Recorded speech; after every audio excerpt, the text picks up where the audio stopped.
Why Batfleck may be the savior of the DC cinematic universe. We've all now seen the trailer for Batman v Superman: Dawn of Justice, and just like when it was first announced that Ben Affleck would be donning the cape and cowl playing Batman, a lot of people are not too happy with the casting. I, on the other hand, think it's awesome, and here's why. When Affleck signed his multi-picture deal with Warner Brothers, a lot of people overlooked the tiny print. That is that Affleck has script approval over all of the films in which he plays Batman. Let this sink in. The Academy Award-winning screenwriter and director of 3 critically acclaimed films, including Best Picture winner Argo, has script approval over all Batman-related films coming out of Warner Brothers. When Affleck first signed on for Batman v Superman, the screenplay was written by David Goyer, the screenwriter behind The Man of Steel. I'm sorry, but every time I say the name of that movie, I get kind of sick. It's best if you just read my review, link below. So like I said, Goyer did write an early draft of the film, but then Affleck pulled the script approval card, and then so long, Goyer. Hello, Chris Terrio. And if you're like, who the hell is Chris Terrio? First of all, you really hurt his parents' feelings. Second of all, Terrio is the Academy Award-winning screenwriter of Argo. That's right, Affleck brought in his boy, and his boy's got legit cred. Word has it that the screenplay for Batman v Superman, now that Terrio is writing it, is fantastic. Jesse Eisenberg, who plays Lex Luthor in the film, has heaped a ton of praise on the film, you know, when he's not comparing being at Comic-Con to genocide?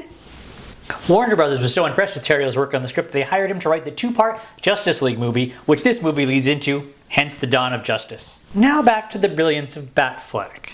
Not only will Affleck be flexing his actual physical muscles when playing Batman, but he'll be flexing his writing and directing muscles when it comes to the next Batman solo film. But wait, it gets even better. Batfleck will be co-writing the screenplay with one of my favorite working comic book writers, Geoff Johns.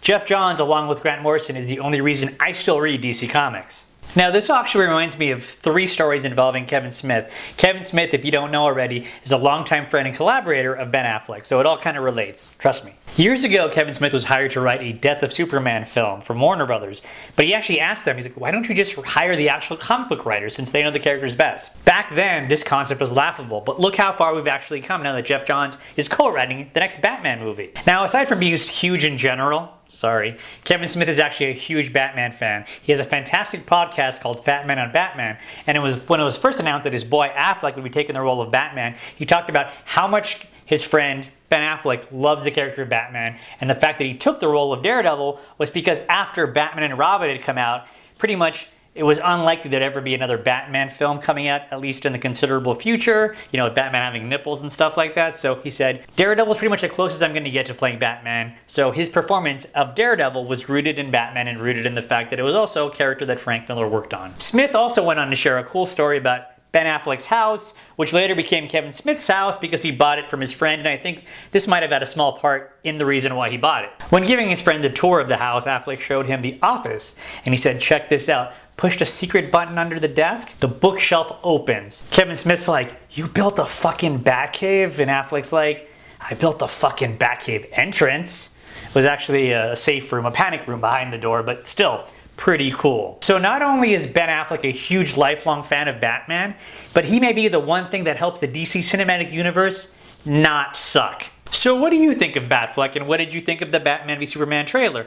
Let us know in the comment section down below, and we'll read that in an upcoming episode. You can also follow the segment on Twitter, Facebook, and Instagram. Links below. And we are just getting started with our thoughts on Batman v Superman. So subscribe and never miss a new episode. Every subscriber to our show means a lot. It's what Batman would do. But I subscribe to other channels. Subscribe to me! Until next time, I'm Hank Romero, and this is The Segment. In regards to our best new TV shows of the summer, we got a lot of feedback via Reddit. On the Ballers subreddit, user Zombies agreed about Mr. Robot being on the list and felt that viewers should watch it to make sure it doesn't suffer the same fate as Hannibal. Reddit user Very Stuck agreed with Humans being on the list and called it the most thought-provoking show on television. On the Humans subreddit board, Nomad Live thought that Mr. Robot started off really strong and then went really downhill. They thought that Ballers was good but not great, but they loved Humans and they think it's the best show on TV, maybe the best show of the year. Until next time, I'm Hank Romero. This is The Segment. Why did Christian Bale's Batman sound like Marge Simpson's older sister? Dr. Fishy!